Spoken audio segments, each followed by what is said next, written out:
Okay, next step is take our pushrod tube O-rings. There's going to be fat ones, medium-sized ones, and large diameter skinny ones. Now, the large diameter skinny ones go into the bottom, the fat ones go up in the top, and the medium ones go in the middle. Easy as that. So I'll take some grease, and it could be whatever kind of grease you got. I use like a nice thick like axle grease type thing, just enough to get the O-rings kind of wet and slick with the grease, and I stick them in there. And the grease helps them stick, and also helps the pushrod tubes, slide and seal all together once you get it together. Now I'll assemble the pushrod tubes. You got collar here, spring, the inner tube and the outer tube. Or if you want to say it like this, it could be the upper tube and lower tube. Probably a better way. So I'll actually flip the upper tube upside down, slide the collar on, slide the spring in, and take the lower tube and just, now it's assembled. Now come in here,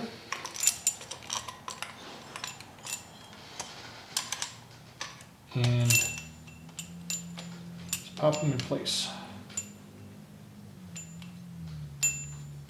Just like that.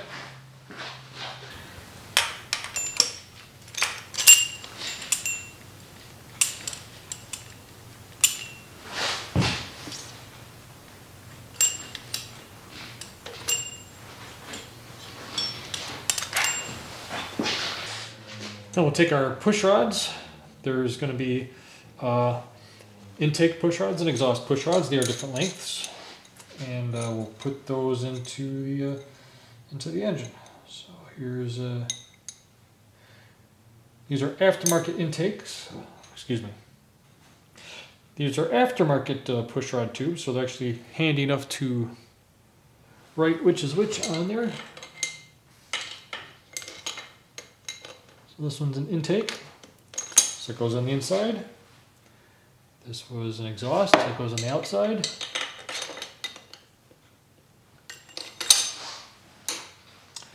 This one is an intake, so inside. That means this one is an exhaust, outside. Now these push rods were adjustable push rods, and I didn't loosen them when I took them out, so they should be still set. Because our cylinder height of the new cylinders, gasket thickness, everything's the same as before, so it should be the push rod should be set to the same length. But of course I will check, and I'll go through the procedure how to set these, at least on one of them. These usually for adjustable push rods, you'll use a different set of push rod covers.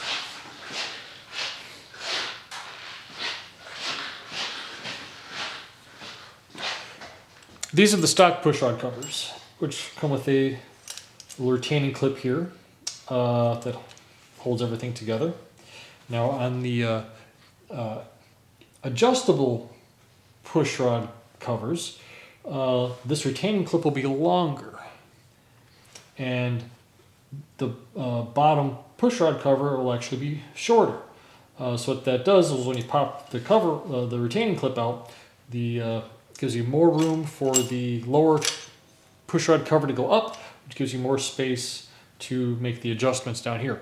Now this bike doesn't have those, these are the stock ones, so it's going to be kind of difficult to reach without the proper push rod tubes, but we'll manage. Next step is we're going to put in the rocker arms. So first I'm going to take an oil can and I'm going to squirt oil all over these valve springs and valve stems. So make sure there's plenty of oil and lubrication at startup. It'll be a few moments before oil gets picked up by the oil pump, pushed through the system, and can get oil up here. So I'll just go ahead and add a bunch of oil to start off. Also, for the rocker arms and their contact points, I'm going to use more of this assembly lube stuff. So put some of this assembly lube on the top of the push rods where they contact the rocker arm.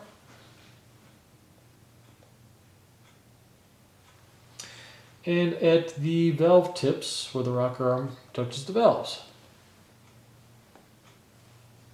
Doesn't take much of this stuff.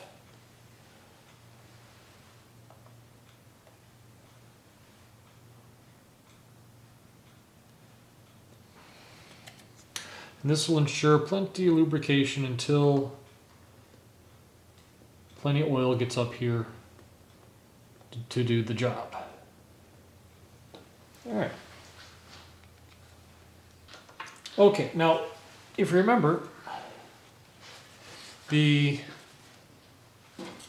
transmission is still in 6th gear. We can still use the rear tire to rotate the motor over, so we're going to do that right now. And I'm going to start on the rear cylinder. I'm just going to watch the rear intake push rod. So I want the push rod to go up, just like that. It's going up. And then it goes down.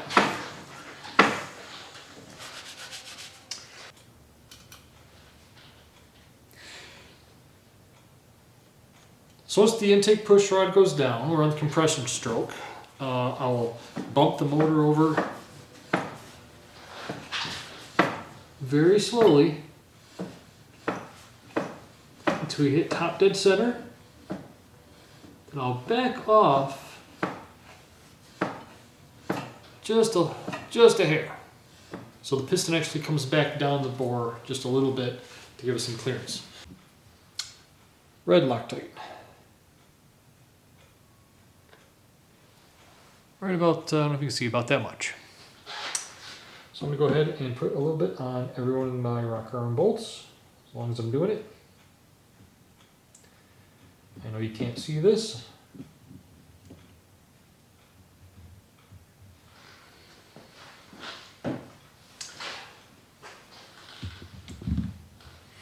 And we can take our rocker arms.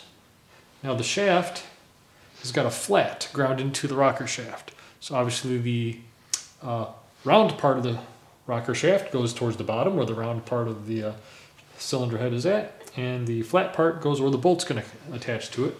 So just go ahead and slide it in there. It's got to kind of go down fairly evenly. Make sure that the push rod cup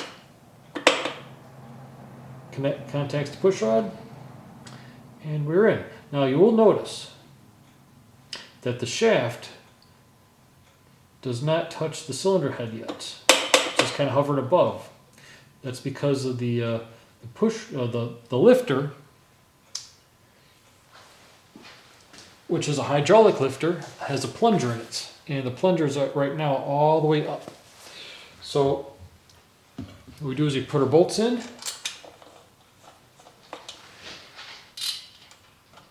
and we're going to very slowly and evenly, going side to side, tighten this down, and then we'll torque it to spec. What that's going to do is preload the lifter. Now these lifters have already been run before, so there's pressure, there's going to be oil inside the lifter, which is going to resist the preload. It'll need to blade down, which will take time. So actually, until the lifter bleeds down, the valves are going to open a little bit. That's why we back the piston down just a hair, to give us clearance for the valves to open just a little bit. It'll take anywhere between 5 minutes to, I've seen as much as 30 minutes, but usually 5 to 10 minutes is all you need for the lifters to bleed down and the valves to close. And then you can check it by being able to spin the push rod. If you can spin the push rod with your fingers, then you know there's no pressure, no longer any pressure on the valves or on the lifters. So again, I'll put the intake rocker arm on. Actually, I am going to go ahead and put some lube on the end of the rocker arm, rocker arm here. There we go. Make sure everything's good and lubed up.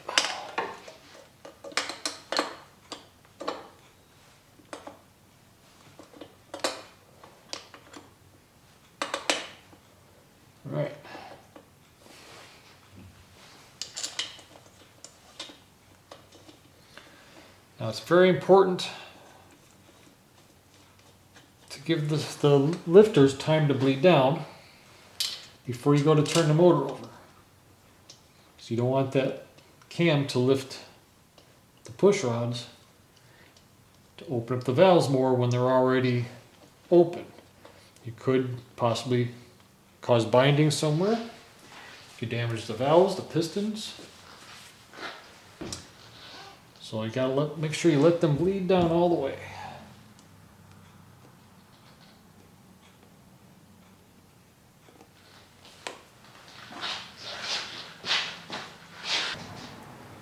Okay, I'm going to start going side to side, back and forth, just slowly.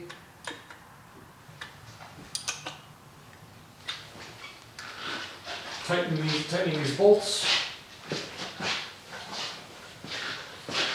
Switch to push the rocker arms down, which for now will actually open the valves a little bit until the lifters collapse or bleed down. And take the preload.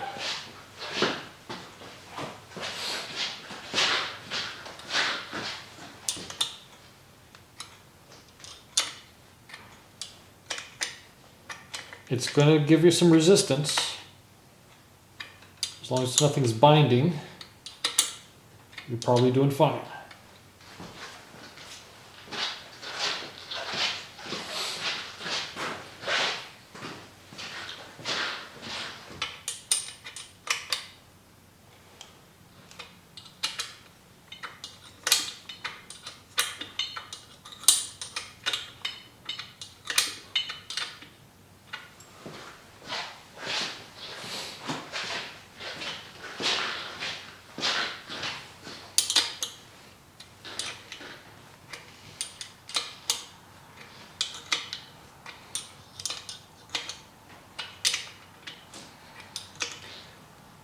And when they hit home, you can feel it. It just goes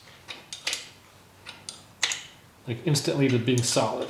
You know you're there.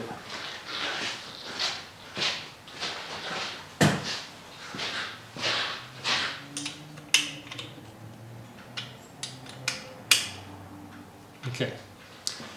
So everything is snug, but now we have to torque them.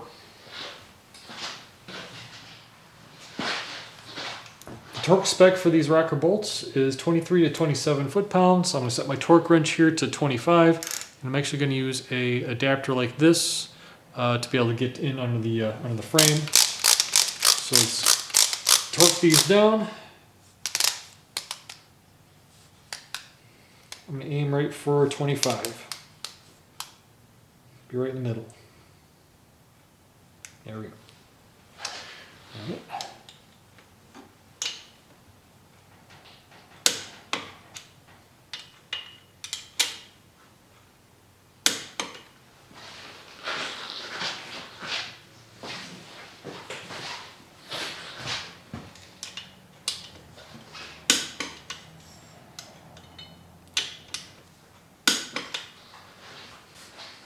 As I said, these push rods, there's pressure on them. I can't spin the push rod, it is tight. And the valves are open slightly.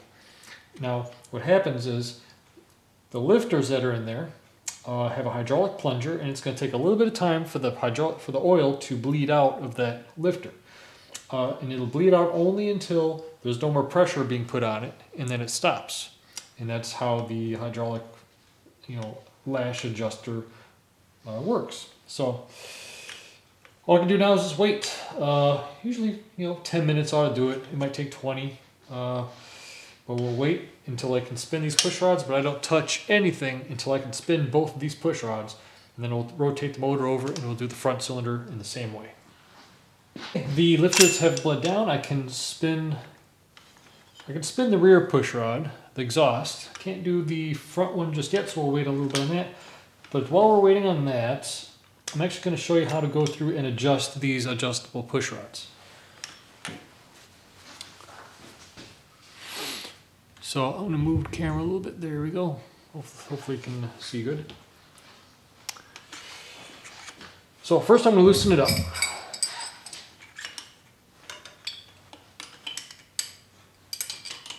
there's a lock nut here. It's a two-piece push rod where it's got one rod threaded into the other, and there's a lock nut. So I'm going to break the lock nut loose. Or maybe I won't, because that is really, really tight.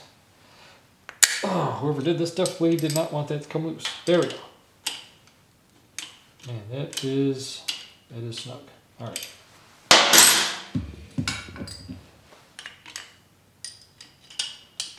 Now, the bottom threaded part has got flats on it, so you can use a little wrench to get in there and hold it while you do everything else up here.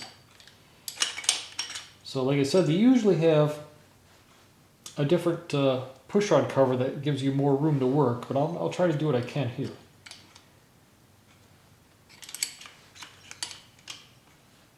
Sometimes you need to put 3 wrenches on at the same time.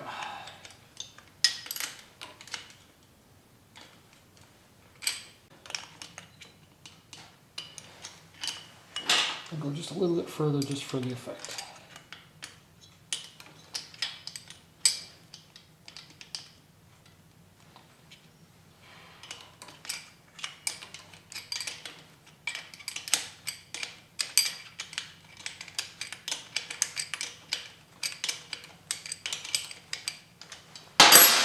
Okay, so I don't know if you can see that, but that push rod is now loose. It ain't, I can move it up and down. Hear that? Side to side, so that push rod's loose. So now we're going to use our little wrench, get in there, use those flats to hold the bottom of the push rod. And sometimes you can twist these with your fingers, sometimes this one's kind of rough, so you have to use another wrench, and you turn counterclockwise, expanding or lengthening the push rod until you just take up the slack. Right now we're just looking at taking up the slack. And sometimes you can feel it because it kind of gets a little bit, there. You feel a little bit of drag on it as it's kind of, taking up all the slack. So right now I can spin the push rod just fine, but there's no up and down, there's no side to side. This push rod is right now got like 0 lash. Then we'll get a marker and we'll mark the push rod. So we'll mark the upper push rod. So the line you see there, if you can see it.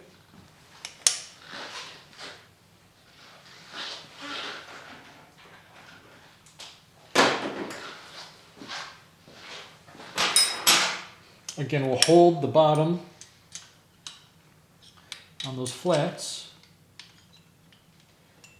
and using some dexterity, you're going to hold the bottom wrench with one set of fingers. Another finger you're going to use to hold this push rod tube up so you can see what's going on. And with the other hand, you use the other wrench to turn counterclockwise. And you can watch that line that you drew go around, and we're going to go 3.5 turns. So spin around, spin around, spin around. There's the line again, so that's 1.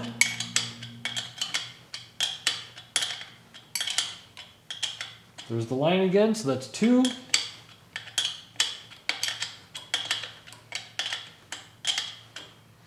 There's the line again, so that's 3. Then go another half turn, or 3 flats, however you want to do it. There we go. So, now when you did that, again, we actually opened up the valves a little bit with the rocker arm. Now the valve spring pressure is putting a lot of pressure on this push rod, pushing down into the lifter.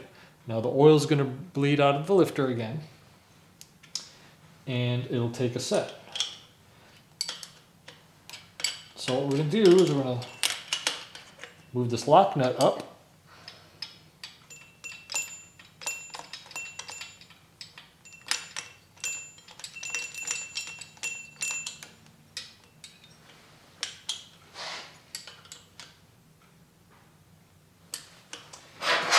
And now we're going to tighten that lock nut, if you can, hopefully even while holding the bottom wrench. So use this jam nut to lock it up. I usually get them pretty tight. I like to make sure they're secure.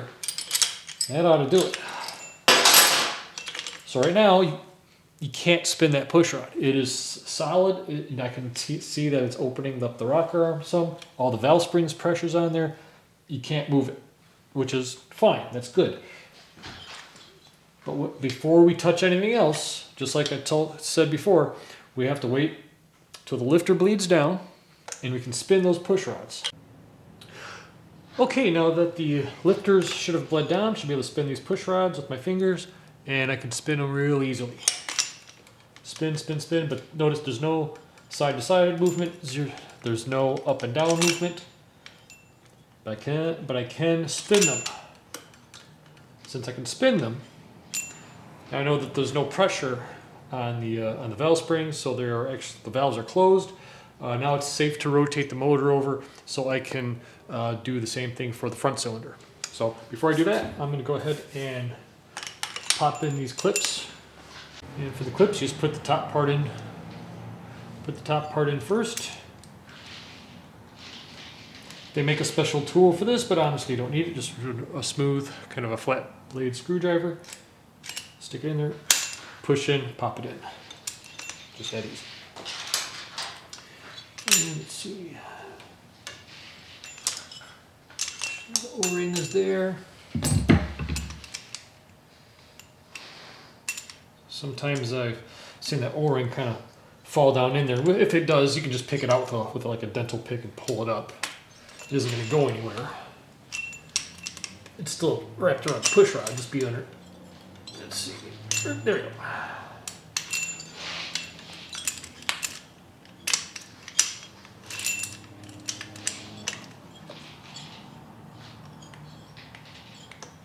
There we go.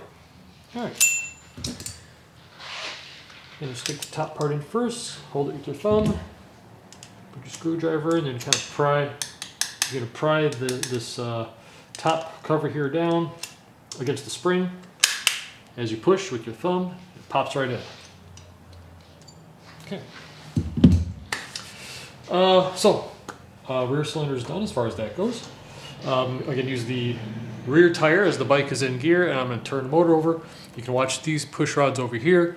I'll go ahead and spin the motor over a couple times so you can kind of watch the push rods go up and down, and then we'll set it to top dead center. So, intake's coming up now. Intake's going down. Exhaust going up. Exhaust goes down. Intake's coming up. Intake's going down. So when the intake goes down, when you're on the compression straight. So again, I'll use my little piece of wire here, stick it through the spark plug hole just to kind of feel the top of the piston, and you just bump the tire until you get to top dead center. That's when the piston stops coming up. You can kind of see maybe it starts going down again. That means it's going past top dead center. So I'm going to back it up. Just give it little taps in the rear tire. Just tap, tap, tap. There. Right now we're at top dead center, and I'm actually going to back it off again just a little bit. Maybe about a ½ inch or so. Now the push rods are down. The lifters are on the base circle of the can. We are safe to put in our rocker arms. Slide a rocker arm in. Make sure it's kind of square as you push it in. Make sure that the push rod goes into the cup and in the rocker arm itself. And screw in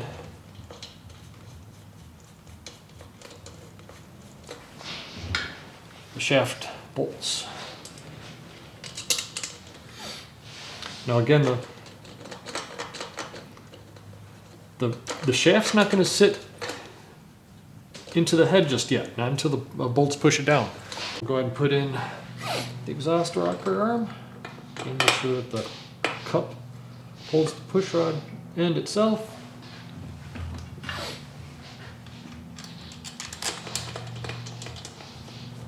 screw in our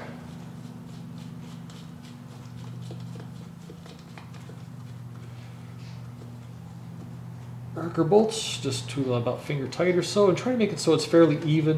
In fact, I'm going to loosen up this side a little bit, tighten up this side a little bit, so it sits kind of square as you can get it. Now it's not going to touch, like I said, until you crank down on it. And we're going to go slowly back and forth all across. Maybe just like, you know, half turn here, half turn there. We'll go over to the other side of the motor and do the same thing. Half turn, half turn. Looks like this side's a little bit more up than the other side. So I'm going to do another half turn over here. There we go. And then just kind of go back and forth. Tighten these down evenly. Once we can start getting close, then I start going more like a quarter turn. Just to make sure it all seats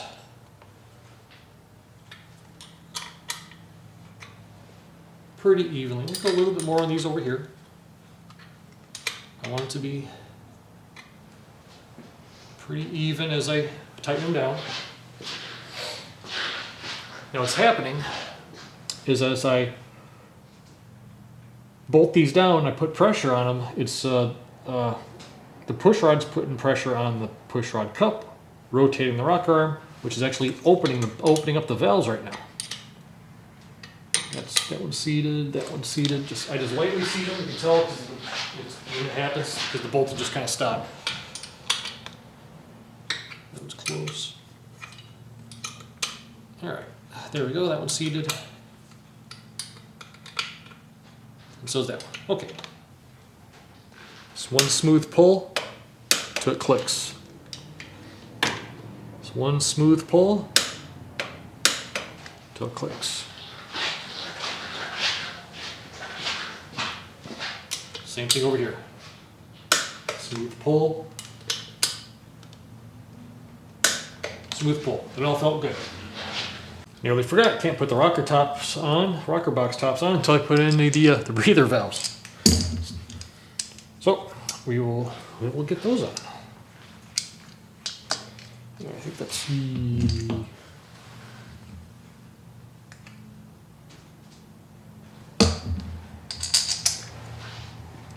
trying to figure out which one goes where. There we go. This is the rear one. Just it's got a little O-ring. Lube it up a little bit. And just push it down.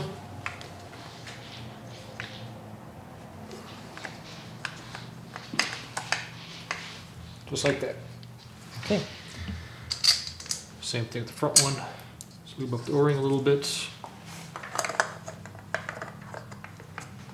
Push it down, and we're all set. Okay.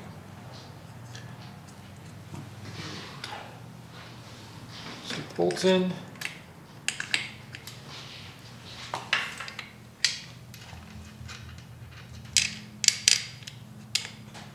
Okay.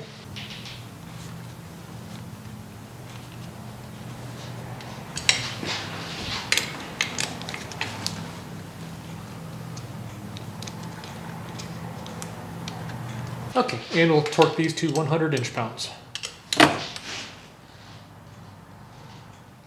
Yep.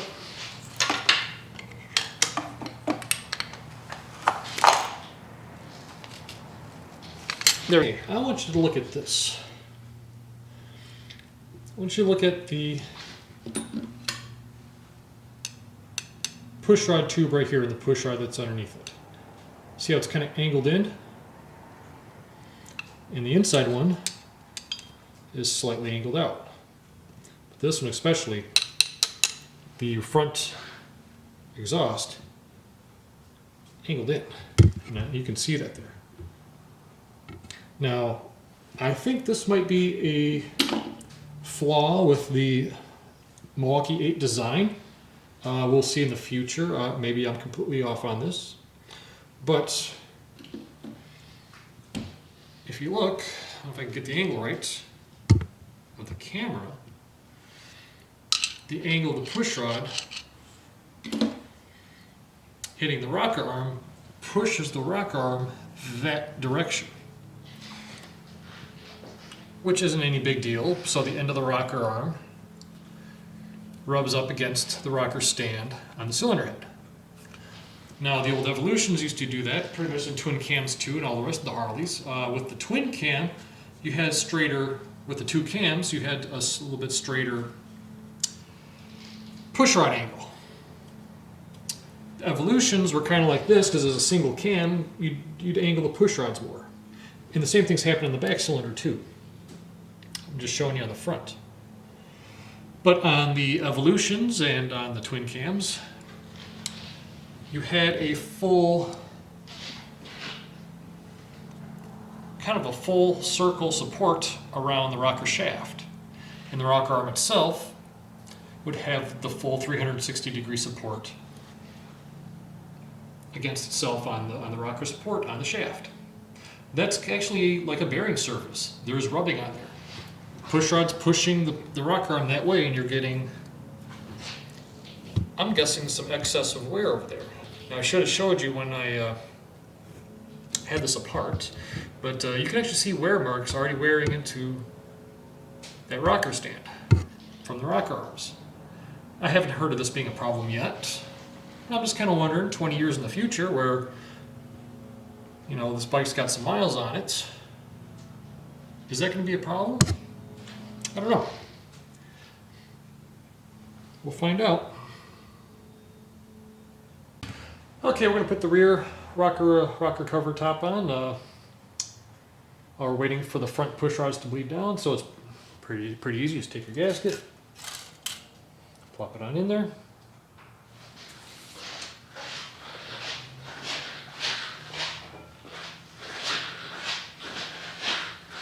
Put the rocker cover in.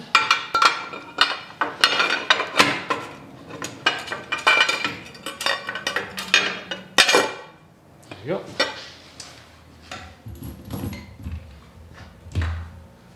And put the bolts in.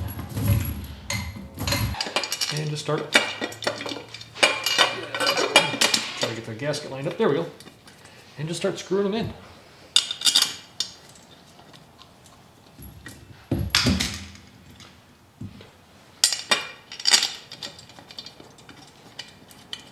Some of these bolts underneath the frame are pretty hard to get to. So actually, I have this tool, which is actually for doing the rocker boxes on twin cams. It works great on the M8s too. It's long, so it gives you lots of leverage. It's reversible. It's shallow enough where it gets in where you need it to go. And it's also got a rubber coated handle, so it's not gonna hurt anything if it rubs up against anything. So it's gonna go through, and right now, just going to seat them, not worried too much about getting them tight. Just going to run these down a little bit so they just touch.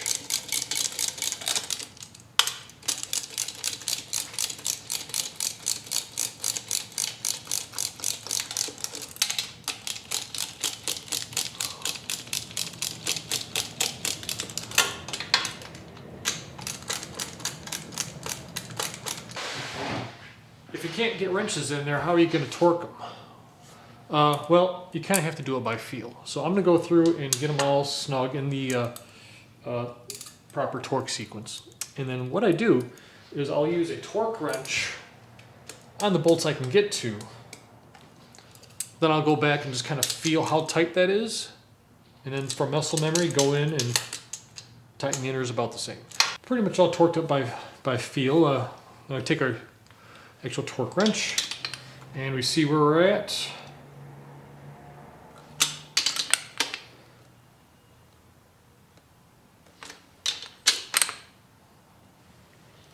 The torque spec on these is 120 to 140 inch-pounds. So we're right there. A couple of these are closer to 150, but that's fine.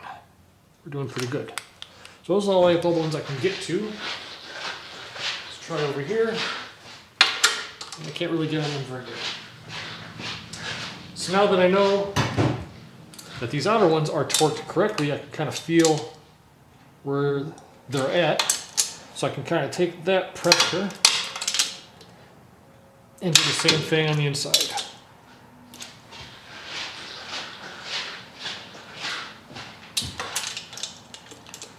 Yeah.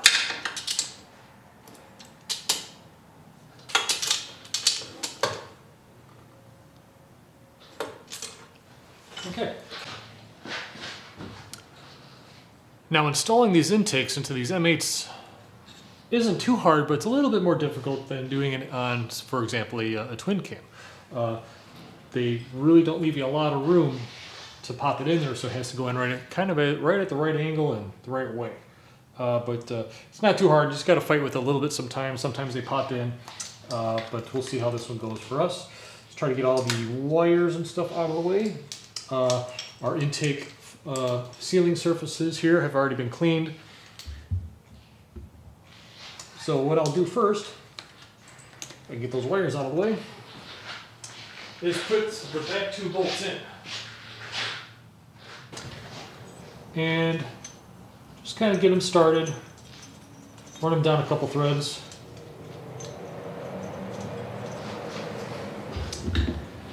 And you're going to slide this open part of the intake flange into those bolts. Now hopefully this all works out. So you got to come in low. Do a little twist like this and it should pop in. Yep. Well, I know I'm close. I'll give the intake flange just a little tweak here.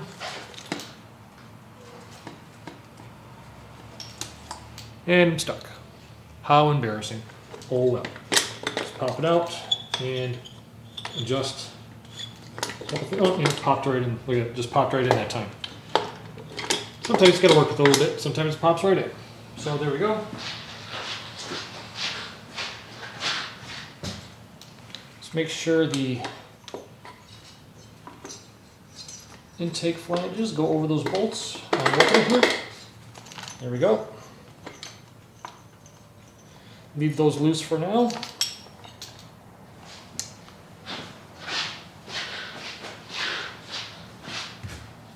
Take the other two bolts.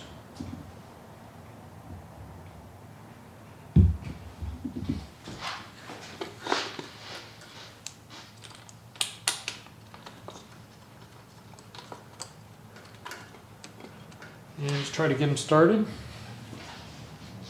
Now again, you're going to want to use a angled wrench like this.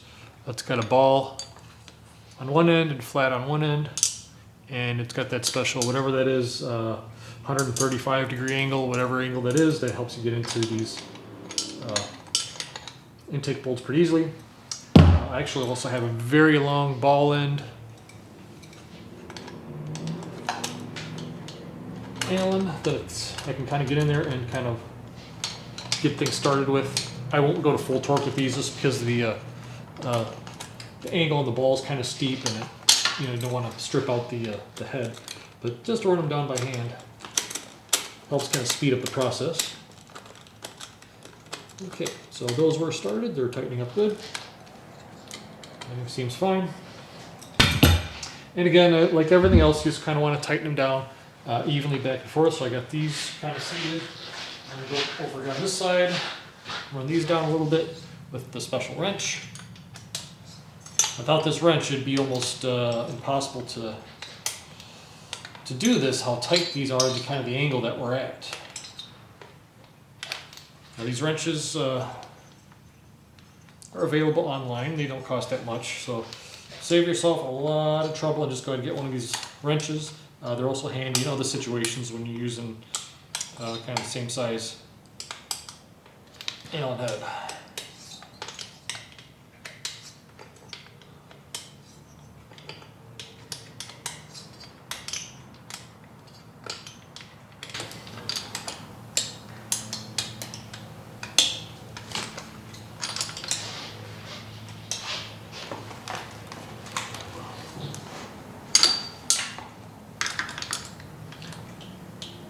Sometimes it's hard to get in there, but you have to use the ball end, so we'll use the ball end.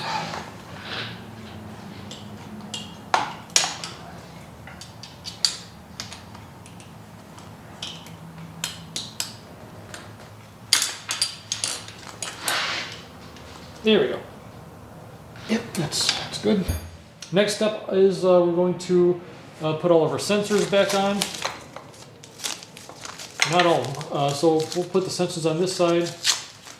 On the other side, for the fuel injector wires and the knock sensors and compression releases, we'll do those after I put in the top oil lines.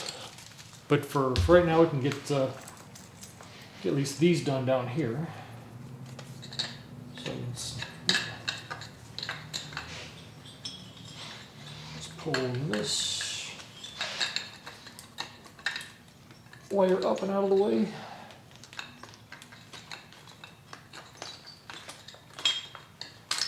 Okay.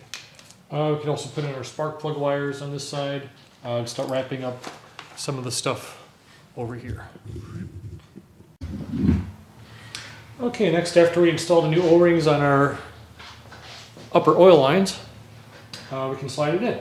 So there is like a little bendable joint here which helps us get it in.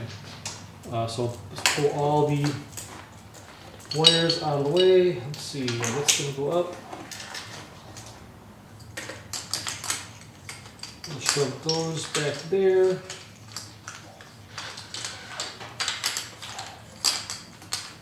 These go down here. Best we can. And just kind of squeeze it on in there.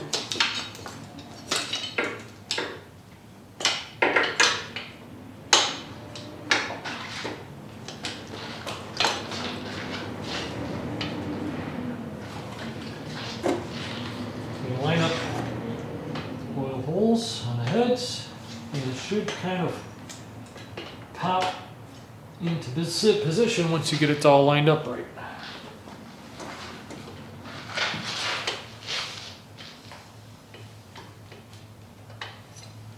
There we go. There we go. Front one's in. And the back one's in. And the back one popped out. There we go. Back one's in. Okay. That's not that bad. So we'll take our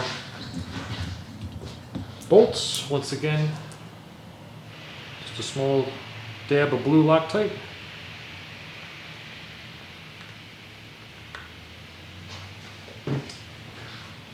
And we run our bolts in.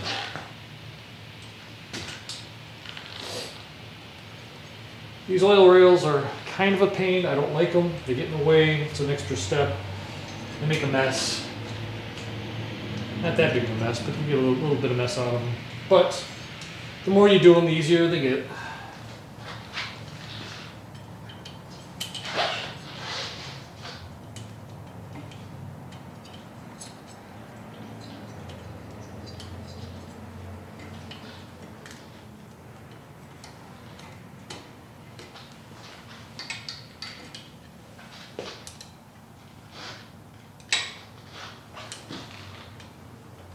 These front ones are kind of tough because, you know, they naturally don't give you a lot of room to work with.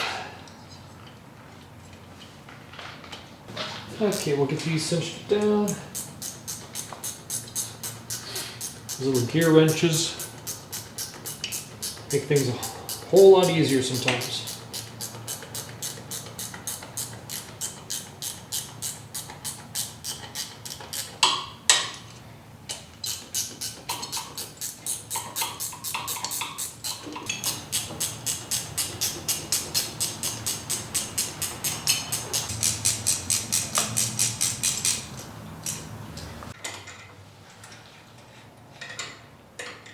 As a quick tip, the regulator mount I'll loosen up just so I can move it aside just a little bit so I can get to these front bolts.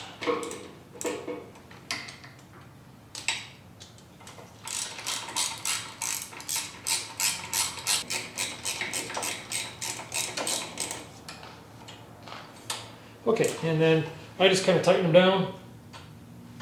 Again, if I had to put a number on it, I would probably say like 150 inch-pounds of torque or so.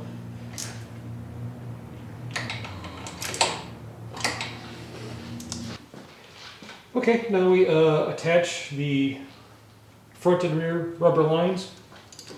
Let's use a set of pliers to compress the spring clamp.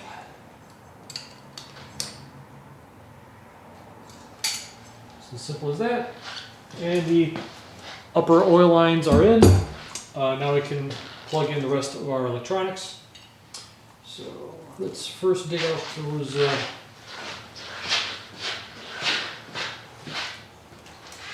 fuel injector wires.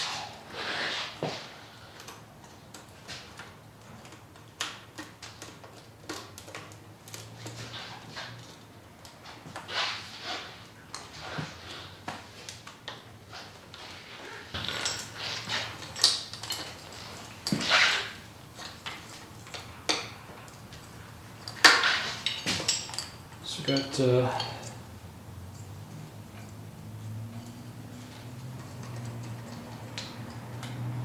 rear fuel injector on, front fuel injector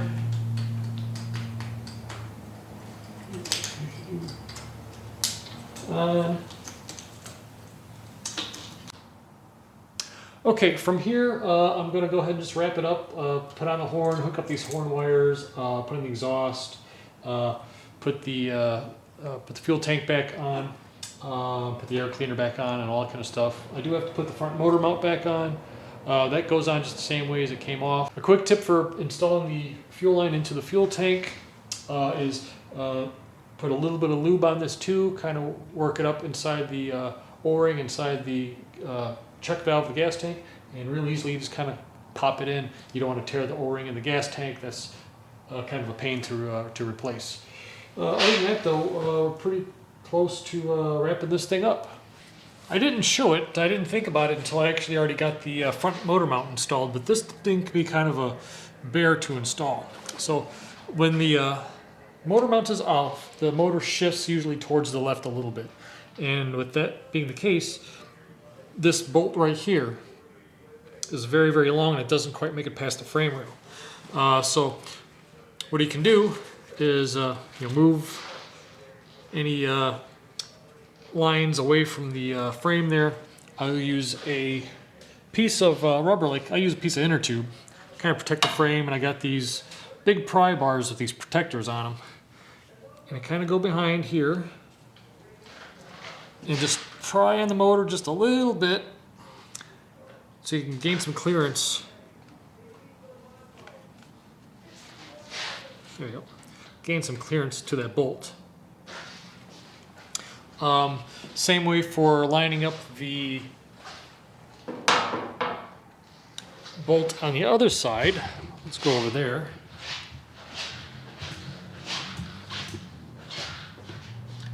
Yeah, that bolt right there, same thing. You might have to kind of nudge the motor over a little bit to get the mount to line up so you can get that bolt in there. Okay, the bike is back together. So I got the exhaust installed, put on the gas tank, got all the electrical connectors connected, reconnected the battery, put in the fuse. We are ready to pretty much start up. I still have to put a little bit of a tune in it to compensate for the more displacement before I can even kind of start it up and even just put a couple heat cycles in. So I did put new motor oil in, which is always a good idea whenever you put fresh engine parts in. The oil I used is actually a mineral-based oil. I don't use synthetics for the first 1,000 miles. At least 500, but I like to play it safe with 1,000. After that, we'll put 50 miles in the bike and I'm going to dump the oil. The reason being is that the piston rings and the fresh cylinders are going to wear together. It won't be much with today's fine grit hones that they use on today's cylinders and the good quality piston rings of today. There won't be much metal that comes out, but there is going to be a little bit of metal. I wouldn't be surprised if after we pull the drain plug, there won't be any like chunks or fragments on the drain plug, but if you wipe it on a nice clean paper towel, you'll see a little streak of like black. Now that's metal off the cylinder walls. So for that reason, I do like to go through a break-in period. And then once it at least puts some miles on, we'll go ahead, tune it all up, and then After that, it's ready to go. I'll have the customer ride for another 500 miles, and then we'll dump the oil again, and then at 1,000 miles, we'll dump the oil again, then we can switch to synthetics. And that's the best way to break in these things to make sure that everything is happy, all the engine parts are happy. I know other people have other methods of doing their own thing, but this is how we do it at Rage Racing. So here we are. Motor's been finished, bike's put back together. I've actually had a baseline tune put on this bike. It's been taken out for some miles and test riding. Oil's been changed, and we're ready for a final tune on the dyno. So let's show you what we got going on for the dyno setup. So I run two computers.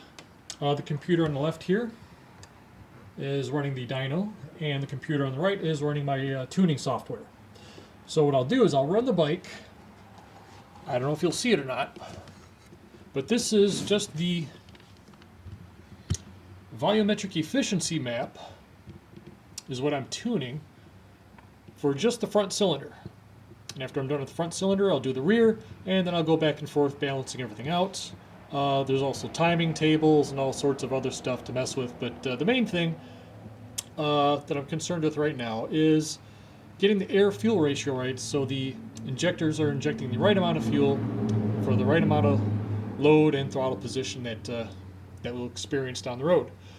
So the way the computer does that is it takes these volumetric efficiency numbers, it calculates how much volume the cylinder should have and how much fuel should go into each cylinder based on air-fuel ratios. And basically at the end of the day, what you get is hopefully a correct air-to-fuel ratio, so there's a good burn, producing good power, good mileage, and low emissions. So you'll see at the top here, on the top it says throttle position, and throttle position goes from 3 to 100% with the steps in between. So 3, 4, 5, 7.5, 10, 15, 20, 25, 30, 40, 60, 80, 90, and 100% throttle.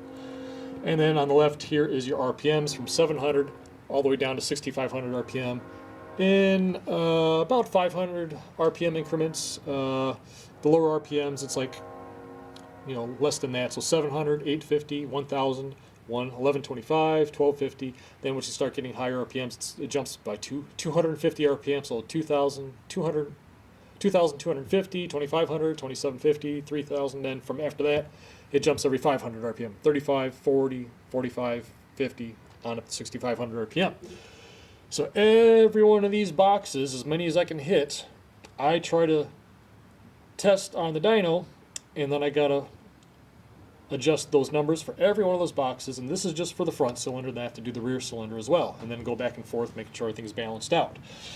So here's a few of what those runs look like. I got about, four runs here I just kind of randomly picked, and right now what we're looking at is the measured air-fuel ratio with the wideband oxygen sensors on the dyno. So you'll notice there's a dotted red line at 13, so it's 13 to 1 air-fuel ratio. So that's about where you get most of your horsepower from, is between 13.5 to 1 air-fuel ratio on things like twin cams, Milwaukee 8s, Evolutions, that sort of thing. Shovel heads like a little bit richer, as do some other engines, but so that's where you get your most power. But we're not always looking for most power, we're also looking for good drivability and good economy too. So for kind of best economy, I like to set for 14.5 to 1 air-fuel ratio. And then I'll dive down to 13 to 1 when I get higher throttle positions and higher RPMs. So I got a little bit of tuning left to do on this. So it's not terrible, it runs okay, but I definitely have to fix some of these lines. So I want all these lines down here at the lower end between 1,000 and say 3,000, 3,500 RPM to pretty much be pretty steady between that 14 to 14.5 to 1 line. And then I'll taper off between 4 to 4,500 RPM to that 13 to 1 line, and then hold that 13 to 1 line for the rest of the throttle positions. So at the top end, we're doing pretty good. I got all that fairly well marked in. We're hitting right at about that 13.5 to 1 air-fuel ratio. From 4,500 RPM up, there's a nice taper between 4 to 4,500, so I need to work on adjusting my lower cruising air-fuel ratios. And to do that, like I said, we come over here and we fill in the boxes, adding and subtracting volumetric efficiency numbers, so the computer can take those numbers, and that'll eventually help the computer calculate how volumetric efficient the engine is at those throttle positions and RPMs, and it'll add the correct amount of fuel to get the tune where I want it to be. So that's the basics of it. So let me go ahead and tune some of this up. I'll go through, and then I'll come back and show you what the full throttle runs and horsepower and torque numbers are.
And here we see the results of our 124 build. We made a max of 128.25 foot-pounds of torque and 124.28 horsepower. See, the torque and horsepower curves are nice and smooth. Torque hits over 120 foot-pounds of torque, just below 3,000 RPM, and carries it to about 5,300 RPM. So running really strong. And here we can see the A to B comparison between the 107 and the 124. Now, the 107 already had a S&S 475 cam installed with a D&D 2-in-1 exhaust and a big breather air cleaner. The only thing we added was the 124 kit, 64 millimeter throttle body, and 6.1 gram per second injectors. Then of course a good dyno tune.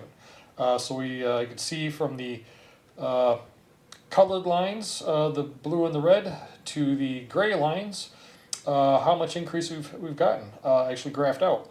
So we went from 101 foot-pounds of torque from the 107 to 128 foot-pounds of torque with the 124 motor, and we went from 102 horsepower up to 124 horsepower.